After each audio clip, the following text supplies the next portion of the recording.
আজকে আমার আলোচনার বিষয় সহবাসের শুরু থেকে শেষ পর্যন্ত লিঙ্গ নিস্তেজ হবে না। সমাধানে হোমিওপ্যাথি ঔষধ। দেশের এবং প্রবাসের ভাই বোনদের প্রতি সালাম। আসসালামু আলাইকুম। আমি প্রভাষক ডাক্তার রিক্তা পারভিন, হোমিওপ্যাথি এবং আয়ুর্বেদিক চিকিৎসক। বাংলাদেশ সহ এশিয়া মহাদেশের অধিকাংশ পুরুষই যৌন অক্ষমতায় ভুগছে। অধিকাংশ মানুষের ধারণা থাকে যে বয়স যত বাড়তে থাকে যৌন অক্ষমতা তত বেশি হতে থাকে। আসলে চিকিৎসা লাইফে আমার অভিজ্ঞতায় আমি দেখতে পেলাম যে বয়সের সঙ্গে আসলে এর কোনো সম্পর্ক নেই। কারণ ৮০-৯০ বছর বয়সের পুরুষও এখন ৩০-৪০ বছর বয়সের মেয়েদের বিয়ে করছে, সংসার করছে, established শিক্ষিত হয়ে। তারা কেন আছে? টাকা পয়সা, বাড়ি গাড়ি কিন্তু সুখ দিতে পারে না। যৌবিক একটা চাহিদা থাকে। এই চাহিদাটা কিন্তু অন্যতম। তো যখন এই চাহিদাটা তারা পূরণ করতে পারছে, সেহেতু সাংসারিক জীবনে তাদের কোনো ঝামেলা নেই। তো এখন যে বিষয়টি এখন অধিকাংশ পুরুষের মধ্যে হচ্ছে, যে অভিযোগটা পুরুষ এবং মহিলা অর্থাৎ স্বামী-স্ত্রী দুজনে দিয়ে থাকে, সেটা হলো যে যখন স্ত্রীর কাছে যাচ্ছে, পার্টনারের কাছে যাচ্ছে, পূর্ব মুহূর্তে ইচ্ছা হচ্ছে, তো যখন ইচ্ছা হয় তখন তারা ভাবে যে মিলনে স্ত্রীকেও সুখ দিতে পারবো, নিজেও সুখ নিতে পারবো। এটাই কিন্তু তাদের ধারণা থাকে এবং সেই ধারণা নিয়েই স্ত্রীর কাছে যায়। তো এখন সেখানে যাবার পর কি অবস্থা হয় যে মানসিকভাবে সে ইচ্ছা হচ্ছে কিন্তু শারীরিকভাবে হচ্ছে না। কারণ দেখা যায় যে ইচ্ছা হলেও উত্থান হয় না। আবার উত্থান হলেও কিছু সময় পরে এমনিতেই নিস্তেজ হয়ে যায়। যৌন মিলনে যেতেও হয় না। আবার অনেকের কমপ্লেইন থাকে যে একটু সামান্য ইচ্ছা হয়েছে। এটা অনেকের কমপ্লেইন থাকে যে তারা যদি উত্তেজনামূলক কোনো ভিডিও দেখে, সেক্সমূলক কারোর সঙ্গে কথা বলে অথবা সেক্সমূলক কোনো আ ই ধারণা মনের মধ্যে আসে, তখন সামান্য উত্তেজনা হলে লালা বিজলা অর্থাৎ আমরা যেটাকে বলি মিউকাস ভেঙে নিস্তেজ হয়ে যায়। তো এই সমস্যা হয়ে থাকে। অর্থাৎ স্ত্রী পার্টনারের কাছে গেছে, সহবাসের ইচ্ছা হচ্ছে, লিঙ্গ উত্থানও হচ্ছে। বাট কিছু সময় পরেই লালা বিজলা ভেঙে লিঙ্গ নিস্তেজ হয়ে যাচ্ছে। আবার অনেকের দেখা যায় যে স্ত্রী পার্টনারের সঙ্গে সহবাসে ইন হওয়ার পূর্ব মুহূর্তে অর্থাৎ যোনি স্পর্শ করা মাত্র বীর্যপাত হচ্ছে। অথবা ভিতরে দেওয়ার পর সঞ্চালন হচ্ছে, যৌন কার্য চলছে। বাট কিছু সময় পরে আ বীর্যপাত ছাড়াই নিস্তেজ হয়ে যাচ্ছে। ১ম বার এভাবে হলো। ২য় বার কিছু সময় পরে দেখা যায় শারীরিক একটা ইচ্ছা আসছে। কিন্তু মানসিকভাবে লিঙ্গ আর দাঁড়ায় না।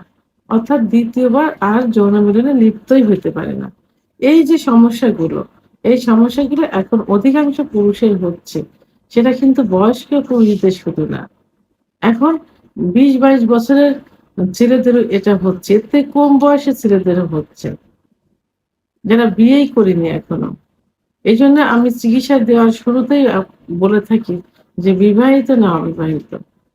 অবিবাহিত আ ১৮, ১৯, ২০ বছরের ছেলেরা যদি এভাবে বলে, তাদের চিকিৎসা দেওয়ার মতো কোন মন মানসিকতাই থাকে না। কারণ তাদের সঙ্গে কথা বলতে এই বিষয়ে লজ্জা করে। তো যেটা হোক এটা যে আর এটা হয়ে থাকে তাদের সঙ্গ দোষে, অল্প বয়সে বিভিন্ন যৌন অত্যাচার করে এই সমস্যাগুলো হয়ে থাকে।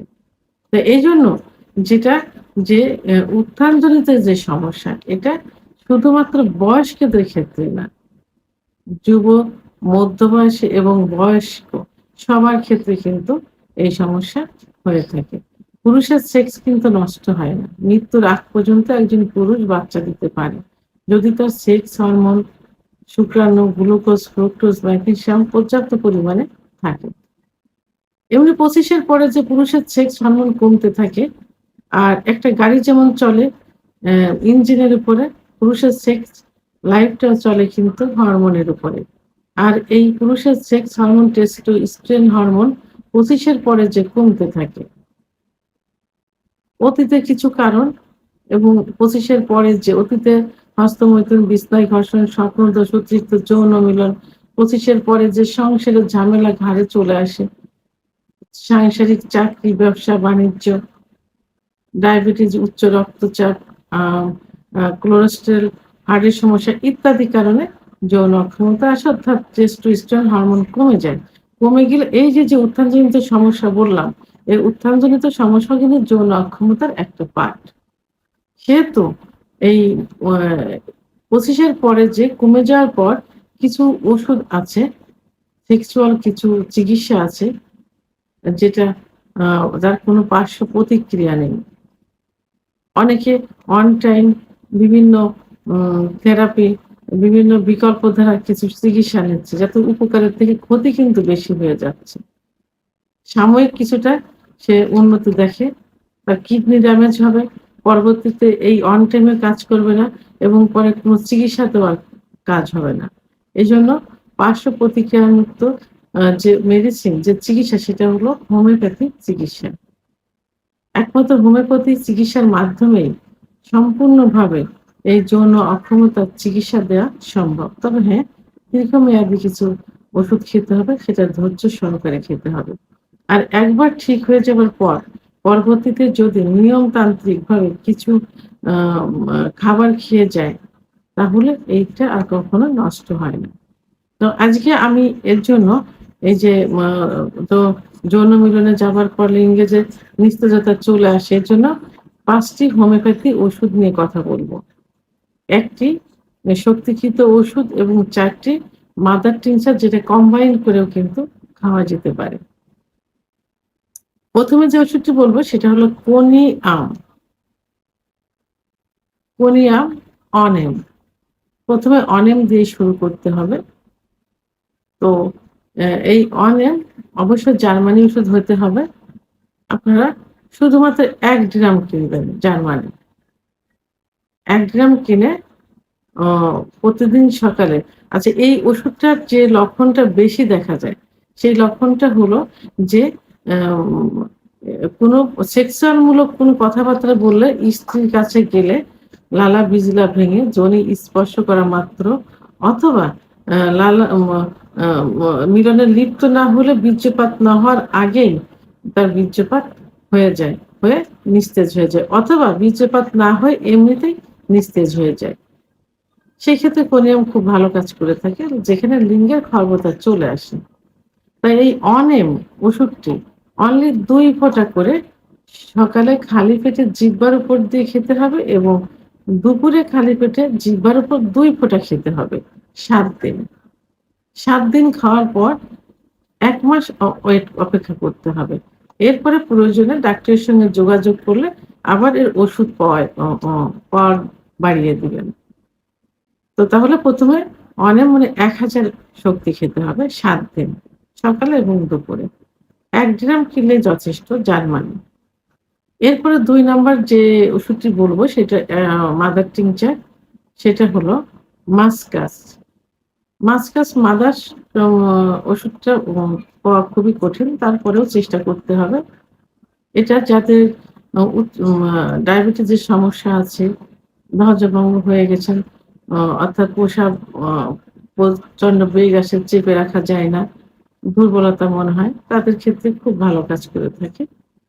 মাসকাস ওষুধটি এটা ১০ ফোঁটা করে ঠান্ডা পানি সহ দিনে ৩ বার সেবন করতে হবে। খাবার ০.৫ ঘন্টা আগে অথবা ০.৫ ঘন্টা পরে। ১ থেকে ৩ মাস পর্যন্ত সেবন করতে হবে। ৩ নম্বর যে মাদার টিংচার বলব সেটি হলো সেলিক্স নাইগেরা। সেলিক্স নাইগেরা মাদার টিংচারটি কিন্তু হোমিওপ্যাথি জগতে নামকরা একটা মাদার টিংচার। যৌন অক্ষমতার খুবই কার্যকরী একটি ওষুধ।